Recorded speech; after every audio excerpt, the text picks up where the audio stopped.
শুক্রবার জুমাবার দুপুর 12টার সময় একটি আমল করুন, ওই দিন মাগরিবের আগে আপনি ফলাফল নিজের মাঝে দেখতে পাবেন ইনশাআল্লাহ। কেউ যদি জুমাবার আল্লাহর কাছে ইয়াকিনের সহিত আল্লাহর উপর ভরসা করে, আল্লাহর উপর তাওয়াক্কুল করে এই আমলটি করতে পারে, আল্লাহ রাব্বুল আলামিন তাকে ফজিলত দান করবেন, তার মনের সকল আশাগুলো কবুল করে নেবেন। এত নিয়ামত, এত রহমত তাকে দান করবেন, সে কল্পনাও করতে পারবে না। ও আমার প্রাণের ভাইরা, কেন আমরা আমলে নিজেকে জড়িয়ে নেই না? কেন আমরা আল্লাহর উপর নিজেদেরকে ইস্তেকবাল করি না?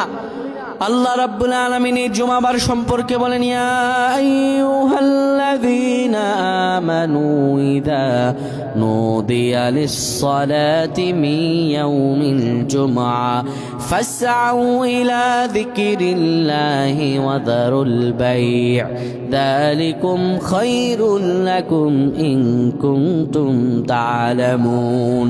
আল্লাহ রাব্বুল আলামিন বলে, বান্দারে, জুমার দিনের কত ফজিলত তুমি জানো?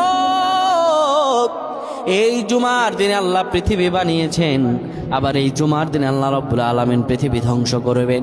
সাহাবায়ে কেরাম জুমার দিন সকাল হতে মসজিদে নববীতে আসতেন, সন্ধ্যা হওয়ার আগে আর যেতেন না।